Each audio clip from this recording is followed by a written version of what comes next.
नमस्ते दोस्तों, आप सभी का स्वागत है बुक पिलो यूट्यूब चैनल पर, जहां पर आपको मिलते हैं हाई क्वालिटी बुक समरीज जो personal finance, stock market and investment books के ऊपर बेस्ड होते हैं। आज के इस वीडियो में मैं आपको one of the best personal finance book from here to financial happiness enrich your life in just 77 days book की detail summary and explanation share करूंगा, जिससे कि आप भी अपनी फाइनेंशियल सिचुएशन को बस 11 वीक्स यानी 77 डेज में इंप्रूव कर सको। अगर आप इस वीडियो में बताए गए सारे स्ट्रैटेजीज को कहीं नोट डाउन करके अपनी लाइफ में आज से ही अप्लाई करेंगे तो आपको डेफिनेटली एक रोड मैप मिल जाएगा फाइनेंशियल फ्रीडम तक पहुंचने के लिए। अगर आपके पास टाइम की कमी है तो आप इस वीडियो की स्पीड भी बढ़ा सकते हैं 1.25 से 1.5x तक। इस बुक के ऑथर हैं जोनाथन क्लेमेंट, जो कॉलमनिस्ट रह चुके हैं 20 साल तक द वॉल स्ट्रीट जर्नल में, और इनकी पूरी जिंदगी पर्सनल फाइनेंस के ऊपर ही बीती है। तो इस वीडियो में हम सभी के लिए बहुत कुछ है सीखने को। पहला स्ट्रैटेजी जो मैंने इस बुक से सीखा है वो है magical power of savings and compound interest. अगर आप मेरे से पूछेंगे कि फाइनेंशियल वर्ल्ड में दो मैजिकल सुपर पावर क्या है, तो मैं आपको सेविंग्स एंड कंपाउंड इंटरेस्ट ही बोलूंगा, जैसे कि ऑथर ने कहा है इस बुक में। चलिए सबसे पहले डीकंस्ट्रक्ट करते हैं कंपाउंड इंटरेस्ट को। कंपाउंड इंटरेस्ट के पावर के बारे में हर एक व्यक्ति को पता होना ही चाहिए, और अभी हम एक एग्जाम्पल से समझने वाले हैं कि कैसे आपके हार्ड अर्न पैसे एक्सपोनेंशियली बढ़ सकते हैं अगर आप ये चीज सीख लो तो। कंपाउंड इंटरेस्ट का फॉर्मूला है A equals to P bracket में 1 plus R by N to the power NT। A का मतलब है फाइनल अमाउंट, P का मतलब है इनिशियल प्रिंसिपल बैलेंस, R का मतलब है रेट ऑफ इंटरेस्ट, N का मतलब है number of times interest applied पर टाइम पीरियड, और T का मतलब है नंबर ऑफ टाइम पीरियड्स। मान लेते हैं कि आपके पास अभी 1 लाख रुपए हैं और आपको हर साल 15% का इंटरेस्ट रेट मिल रहा है, और आप 30 सालों के लिए अपने उन पैसों को टच भी नहीं करेंगे, तो आफ्टर 30 इयर्स आपके पैसे वो बढ़कर 66,21,177 रुपीज हो जाएंगे। लेकिन अगर इसको सिंपल इंटरेस्ट में कैलकुलेट करें तो रिजल्ट्स बिल्कुल डिफरेंट मिलेंगे आपको। सिंपल इंटरेस्ट का फॉर्मूला है A equals to P bracket में 1 प्लस RT, यानी A का मतलब है फाइनल अमाउंट, P का मतलब है initial principal balance, R equals to annual rate of interest and T equals time in years। तो सिंपल इंटरेस्ट में same 1 lakh rupees 15% yearly interest rate के साथ 30 साल बाद सिर्फ 5,50,000 रुपए होंगे। 66 लाख एंड 5 लाख में काफी ज्यादा डिफरेंस है, क्योंकि कंपाउंड इंटरेस्ट में आपने जो इंटरेस्ट अर्न किया है वो नेक्स्ट ईयर आपके प्रिंसिपल के साथ ऐड हो जाता है और उस पे फिर आप इंटरेस्ट अर्न करते हो। लेकिन सिंपल इंटरेस्ट में आपके प्रिंसिपल सेम ही रहता है। तो आपका क्वेश्चन ये हो सकता है कि हम कैसे अपने पैसे को इन्वेस्ट करें जिससे कि हमें मैक्सिमम कंपाउंड इंटरेस्ट का फायदा मिले। तो कुल 4 सिंपल इन्वेस्टमेंट है जो आप कर सकते हैं मैक्सिमम कंपाउंड इंटरेस्ट के पावर को यूज करने के लिए। नंबर 1 है स्टॉक्स में इन्वेस्ट करना, नंबर 2 है इक्विटी म्यूचुअल फंड्स में इन्वेस्ट करना, नंबर 3 है डेट म्यूचुअल फंड्स में इन्वेस्ट करना, नंबर 4 है PPF यानी पब्लिक प्रोविडेंट फंड में इन्वेस्ट करना। अगर आप एक बिगिनर हो तो सबसे पहले अपने सेविंग्स के पैसे को स्टॉक्स में इन्वेस्ट करना शुरू कर दीजिए। अगर आप राइट स्टॉक में इन्वेस्ट करते हो तो आपके पैसे तो बढ़ते ही हैं टाइम के साथ साथ, और उसके साथ साथ आपको डिविडेंड्स भी मिलते हैं, जिसका मतलब होता है कि जब एक कंपनी प्रॉफिट कमाती है तो उसका कुछ परसेंटेज वो अपने शेयर होल्डर्स के साथ शेयर कर सकती है। लोग अक्सर स्टॉक मार्केट में इन्वेस्ट करने से डरते हैं कि यहाँ पैसे बर्बाद हो सकते हैं, लेकिन स्टॉक्स में इन्वेस्ट करने के 2 तरीके हैं। पहला है ट्रेडिंग, जो काफी रिस्की है, और हम कंपनीज की स्ट्रेंथ, बिजनेस प्रोसेसेस, प्रॉफिट से ज्यादा उनके चार्ट्स पर फोकस करते हैं, यानी टेक्निकल एनालिसिस करते हैं। तो ये डेफिनेटली रिस्की है, लेकिन अगर आप स्टेबल कंपनीज को चूज करते हैं जो काफी कंसिस्टेंट रही हैं अपने काम से और ज्यादा फ्लक्चुएट नहीं किया है अपने प्रॉफिट में, तो वहां पे आपके पैसे 100% सेफ हैं। अगर आप लॉन्ग टर्म तक होल्ड करके रखते हैं तो आपका पैसों की वैल्यू बहुत बढ़ जाती है। स्टॉक्स में इन्वेस्ट करने के लिए आपको डीमैट अकाउंट की जरूरत होती है। जैसे कि आपको अपने पैसों को स्टोर करने के लिए एक सेविंग्स अकाउंट चाहिए होता है किसी भी बैंक में, उसी तरह अपने स्टॉक्स को स्टोर और ट्रेड करने के लिए आपको एक डीमैट अकाउंट मैंडेटरी है, जो आप डिस्क्रिप्शन में दिए गए लिंक से फ्री में ओपन कर सकते हैं बिना कोई पेपर वर्क के। कुछ एग्जाम्पल्स अगर मैं आपको शेयर करूं तो शायद आप मोटिवेटेड हो सकते हो स्टॉक मार्केट में इन्वेस्ट करने के लिए। चलिए कुछ नोन कंपनीज की स्टॉक्स की परफॉर्मेंस चेक करते हैं। हम वैसी कंपनीज को चूज करने वाले हैं जो डिफरेंट सेक्टर्स में काम करती है और जिसके बारे में ऑन एन एवरेज सभी जानते ही हैं। तो पहला कंपनी जिसके बारे में मैं आपको शेयर करूंगा वो है ICICI बैंक, जिसके बारे में हर कोई जानता है। पिछले एक साल में इनके स्टॉक ने 59.74% का रिटर्न दिया है। दूसरी कंपनी है टाटा मोटर्स, जिसके बारे में भी हम सभी जानते हैं और इस कंपनी की लोग अलग ही रिस्पेक्ट करते हैं। पिछले एक साल में टाटा मोटर्स ने 257% का रिटर्न दिया है। तो आपके 1 लाख रुपए आज अगर आपने इस शेयर्स में इन्वेस्ट किए होते तो उनकी वैल्यू आज 2,57,000 होती। तीसरी कंपनी है एयरटेल, जिसके बारे में भी हम सभी जानते हैं, जो एक लौता कॉम्पिटिटर है जियो का। इनके शेयर्स ने भी ऑलमोस्ट 52% का रिटर्न दिया है एक साल में। और इन तीनों कंपनीज की मैंने एग्जांपल आपके साथ इसीलिए शेयर की क्योंकि इसमें मैंने इन्वेस्ट कर रखा है। ऐसा नहीं कि कोई भी स्टॉक्स पे आप इन्वेस्ट करो और आपको अच्छे रिटर्न्स मिल जाएंगे, लेकिन अगर आप थोड़ा टाइम स्पेंड करेंगे चूज करने में तो आपके पैसों के लिए बेस्ट स्ट्रैटेजी है स्टॉक्स में इन्वेस्ट करना ही, क्योंकि यहाँ पे आपको रिटर्न्स काफी अच्छे मिलते हैं जो नॉर्मल सेविंग्स अकाउंट या फिर FDs में कभी मिल ही नहीं सकते। दूसरा है इक्विटी म्यूचुअल फंड्स में इन्वेस्ट करना। म्यूचुअल फंड्स कंपनीज हमारे पैसों को डिफरेंट फाइनेंशियल एसेट्स में इन्वेस्ट करती है और हमें रिटर्न्स कमा कर देती है एक एनुअल फीस पे। तो इक्विटी म्यूचुअल फंड्स वो कंपनी है जो प्राइमरली हमारे पैसों को स्टॉक्स में इन्वेस्ट करती है। ये सबसे बेस्ट म्यूचुअल फंड्स हैं उन लोगों के लिए जिनके पास टाइम की कमी है और जो मार्केट के अप्स एंड डाउन्स पर फोकस करना नहीं चाहते हैं। जैसे कुछ अगर एग्जांपल्स मैं आपको दूं तो axis blue chip fund direct plan growth mutual fund ने पिछले एक साल में 42% का रिटर्न्स दिया है। ICICI prudential technology direct plan growth ने 91.71% का रिटर्न दिया है पिछले एक साल में। Kotak blue chip fund direct growth ने पिछले एक साल में 49% का रिटर्न दिया है। तो आप ये खुद देख सकते हैं कि कितनी ज्यादा अपॉर्चुनिटीज हैं आपके लिए अपने पैसों को सही तरीके से ग्रो करने के लिए। लोग आज भी FDs वगैरह में इन्वेस्ट करते हैं जिसमें रिटर्न 6 से 7% मिलते हैं। अगर वो थोड़ा फोकस करे और अपने इन्वेस्टमेंट को डाइवर्सिफाई करे तो आप इमेजिन कर सकते हैं कि उनके पैसे कितने ग्रो हो सकते हैं, इवन आपके पैसे कितने ग्रो हो सकते हैं। अब आते हैं तीसरे ऑप्शन पे, यानी debt mutual funds. Debt mutual funds company fixed income instruments में इन्वेस्ट करती है। फिक्स्ड इनकम इंस्ट्रूमेंट जैसे corporate and government bonds, corporate debt and securities ऐसे इंस्ट्रूमेंट में ये इन्वेस्ट करते हैं। डेट म्यूचुअल फंड्स में स्टेबल रिटर्न्स आते हैं एंड सेफ्टी भी ज्यादा है कंपेयर करें इक्विटी म्यूचुअल फंड से। डेट म्यूचुअल फंड्स में आपको 9 से 12% तक का रिटर्न मिल सकता है, जो ऑलमोस्ट डबल है आज के FDs रेट से। अगर आपको एक सिक्योर इन्वेस्टमेंट ऑप्शंस देखना है जहां पर आपके पैसे सेफ है तो आप डेट म्यूचुअल फंड्स को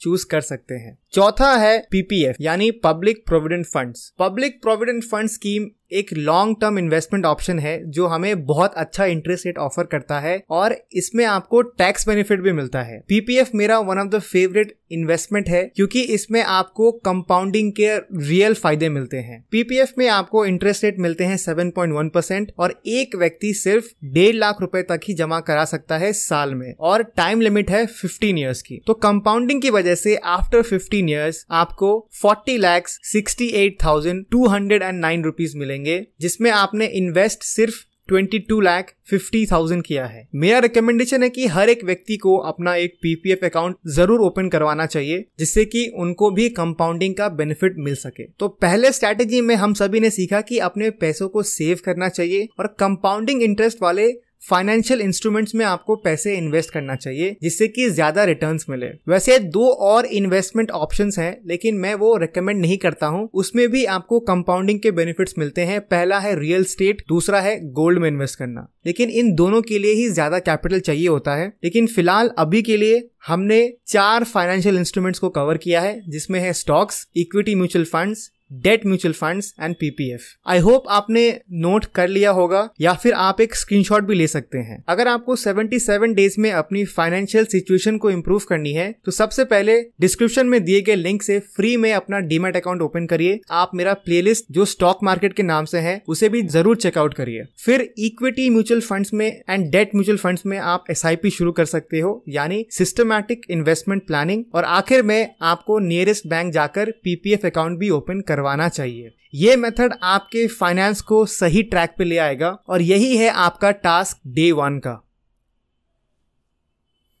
वीडियो में आगे बढ़ने से पहले मैं आपको कुकू FM ऐप से इंट्रोड्यूस करवाना चाहता हूँ। कुकू FM ऐप इंडिया की लीडिंग ऑडियो पॉडकास्टिंग प्लेटफॉर्म है। जिनका मिशन है लोगों की जिंदगी को बेहतर करना ऑडियो लर्निंग से। कुकू एफएम ऐप पर आपको मिलते हैं audio books, book summary, different courses and novels. Audio content के फायदे यही हैं कि आप किसी भी अन्य काम के साथ इसे कंज्यूम कर सकते हैं, जो मैं पर्सनली भी यूज करता हूँ। बहुत सारे पर्सनल फाइनेंस बुक्स की भी समरी आपको इस ऐप पर मिलती है, जो आप जरूर चेक कर सकते हैं, जैसे कि rich dad poor dad, psychology of money, the intelligent investor और ऐसे और भी आपको कमाल की बुक समरीज इस एप्लीकेशन पे मिलेंगे। कुकू एफएम ऐप पर अभी एक ऑफर चल रहा है, जिसमें पहले 250 यूजर्स के लिए 50% डिस्काउंट मिलेगा एनुअल प्रीमियम प्लान पे, जिसका प्राइस है 399। लेकिन अगर आप मेरा कोड यूज करेंगे BP50 यानी बुक पिलो 50, देन आपको 200 रुपीज का डिस्काउंट मिलेगा, यानी पूरे साल की मेंबरशिप सिर्फ 199 रुपीज में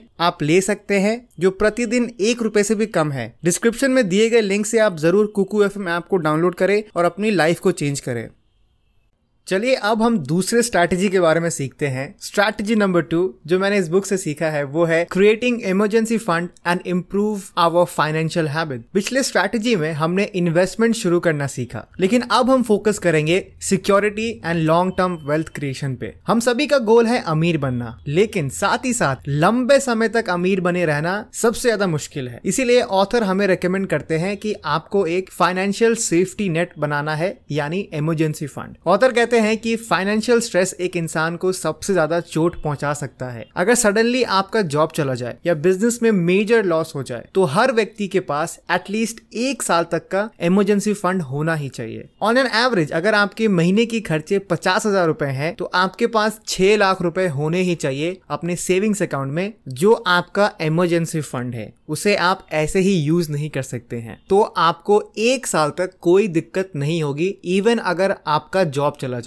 अगर आप एक अच्छे पोजीशन में हो अपने जॉब में या फिर बिजनेस में, जैसे मैनेजर या डायरेक्टर, तो आपके लिए जॉब ढूंढना ज्यादा डिफिकल्ट है कंपेयर करें उस व्यक्ति से जो कि KFC में काम करता है। या फिर आपके लिए एक नया बिजनेस स्टार्ट करना काफी मुश्किल है, क्योंकि इसमें बहुत सारी चीजें हैं जो आपको करनी पड़ेंगी कई महीनों तक बिना कोई इनकम के। इन दैट केस अपने मंथली खर्चे पर भी आपको 20 से 25% ज्यादा आपके इमरजेंसी फंड में होना चाहिए। ऐसा नहीं है कि सिर्फ ये जॉब या बिजनेस वाले लोगों के लिए ही ये कॉन्सेप्ट वैलिड है, बल्कि अगर आप अभी एक स्टूडेंट है या आपका कोई भी इनकम सोर्स नहीं है, तो जो भी आपको पॉकेट मनी मिलती है उसे आप थोड़ा थोड़ा अपने इमरजेंसी फंड में सेव करके रखिए। और ऑथर ने हमें ये भी कहा है कि हमें अपनी हैबिट्स को इम्प्रूव करना है लॉन्ग टर्म तक, जिससे हमारे पास हमेशा पैसों की कभी कमी ना हो और किसी पे हम डिपेंड भी ना हो या उनसे मांगने की नौबत आए। वैसे तो ऑथर ने कई सारे हैबिट्स पर बात की है, लेकिन जो हम इंडियंस पे बेस्ट सूटेड है उनमें से मैं कुछ आपके साथ शेयर करूंगा अभी। नंबर 1 हैबिट है make a monthly budget and stick to it. यानी हमें महीने का एक बजट बनाना है, जिसमें हमें मेंशन करना है कि कितने पैसे कहाँ पे आपको खर्च करने वाले हो, और उस पे आपको स्टिक करना है। जैसे 50% आपके अपने नीड्स पे खर्च करना है, जैसे कि फूड, रेंट, मेडिकल जैसे चीजों पर। 30% आपको वांट्स पे स्पेंड करना है, जैसे कि शॉपिंग, ट्रैवलिंग, ईटिंग आउट या फिर कोई व्हीकल खरीदना। एंड रिमेनिंग 20% आपको सेविंग्स पर फोकस करना है, यानी वो पैसे आपको सेव करने हैं।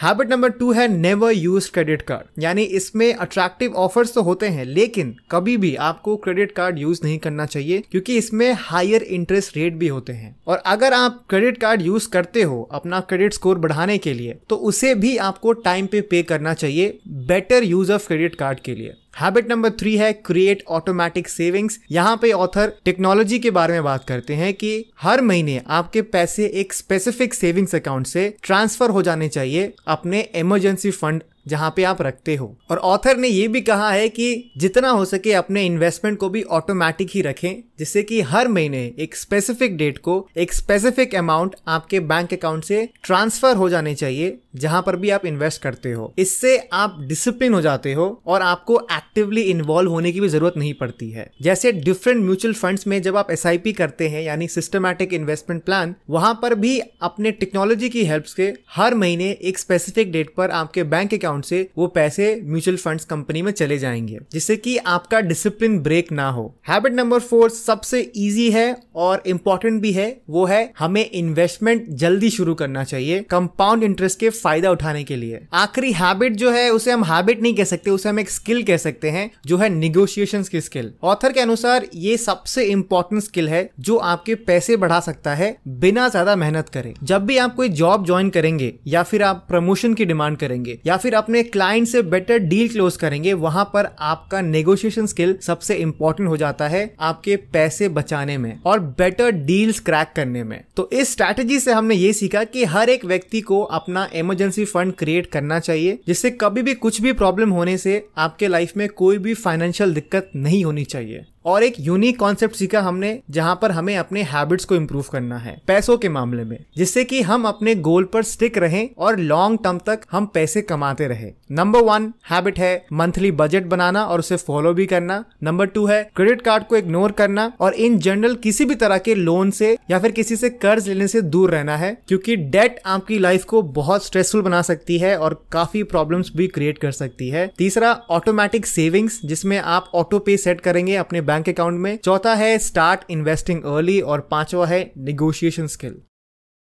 अब हम बात करने वाले हैं स्ट्रैटेजी नंबर 3 जो मैंने इस बुक से सीखा है, वो है insurance are extremely important for staying rich. इस स्ट्रैटेजी में हम इंश्योरेंस के इंपॉर्टेंस के बारे में समझने वाले हैं कि कैसे हम अमीर रह सकते हैं। अगर आप सही इंश्योरेंस अपने और अपने परिवार वालों के लिए चूज करते हो तो आपको कभी भी कोई दिक्कत नहीं होगी। ऑथर के अनुसार अगर आपको हमेशा अमीर रहना है तो इंश्योरेंस आपको खरीदना ही होगा, क्योंकि आप इमेजिन करो कि आपने 1-2 साल में डिसिप्लिन के साथ पैसे सेव किए हैं और स्मार्टली इन्वेस्ट भी किया और आपने कुल 10 लाख रुपए बना लिए हैं, लेकिन अगर आपकी फैमिली में किसी का मेजर हेल्थ इश्यूज हो गया देन हो सकता है कि आपके सारे पैसे भी चले जाएं, उल्टा आपको लोन भी लेना पड़ सकता है। वही अगर आपके पास एक मेडिकल इंश्योरेंस है तो आपके पैसे बच जाते हैं। इंश्योरेंस बेसिकली एक लीगल एग्रीमेंट होता है जहां पर एक कंपनी आपको फाइनेंशियल सपोर्ट करती है in case of any problem, लेकिन इसके लिए आपको हर मंथ या फिर साल में एक बार पैसे पे करने होते हैं उस कंपनी को। मेनली 2 कैटेगरी है इंश्योरेंस के। नंबर 1 है लाइफ इंश्योरेंस, नंबर 2 है जनरल इंश्योरेंस। चलिए लाइफ इंश्योरेंस के बारे में ब्रीफ में समझते हैं कि लाइफ इंश्योरेंस प्लान्स आपके फैमिली को कवरेज देती है, जिसका मतलब है पैसे अगर कोई अनफॉर्चुनेट इवेंट की वजह से आपकी डेथ हो जाए या फिर आप डिसेबल हो जाओ।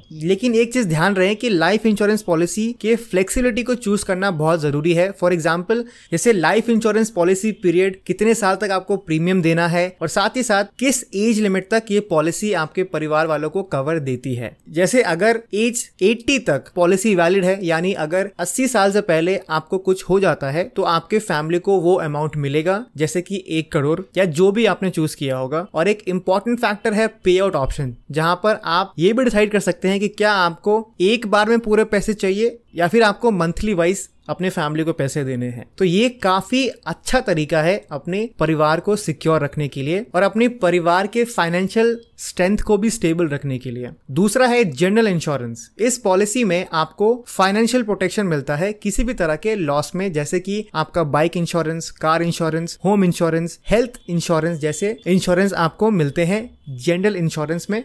बेसिकली वो सारे इंश्योरेंस जिसमें आपकी डेथ के बारे में बात ना हो वो इसी कैटेगरी में आता है। तो ऑथर के सजेशंस यही है कि आप अगर अभी यंग हैं तो डेफिनेटली एक टर्म इंश्योरेंस शुरू कराएं और साथ ही साथ अपनी बाइक, कार, इवन हाउस की भी इंश्योरेंस ले ले, जिससे कि आपको मेजर फाइनेंशियल लॉस ना हो कभी। मेरा रिकमेंडेशन यही है कि आपको इंटरनेट पे काफी सारे वेबसाइट्स मिल जाएंगे जहां पे आपको ये सारे डिटेल्स मिल जाएंगे और आप अपना बजट, लाइफस्टाइल को समझकर उसी तरीके का पॉलिसी भी चूज करें अपने लिए। तो ये थी मेजर स्ट्रैटेजीज जो मैंने इस बुक से सीखी है और मैं आप सभी को रेकमेंड भी करूंगा कि इस बुक को आप डेफिनेटली रीड करिए और भी इंटरेस्टिंग चीजें इस बुक से सीख सकते हैं आप। उम्मीद करता हूं कि आपने इस वीडियो में जरूर कुछ नया सीखा होगा और आप अगर चाहते हैं कि मैं ऐसे ही और डिटेल मनी रिलेटेड बुक्स की समरीज अपलोड करूं तो आप मुझे सपोर्ट कर सकते हैं by hitting the like button, comment करें अपने ओपिनियंस एंड ऑल्सो अपने दोस्तों के साथ ये वीडियो शेयर करें। तो मैं मिलूंगा नेक्स्ट वीडियो में एक और डिटेल बुक समरी के साथ। तब तक के लिए कीप रीडिंग, कीप ग्रोइंग। और साथ ही साथ डिस्क्रिप्शन में दिए गए लिंक से कुकू एफएम एप्लीकेशन को जरूर डाउनलोड करें और उनकी कमाल की ऑडियो कंटेंट से अपनी लाइफ को इम्प्रूव करिए।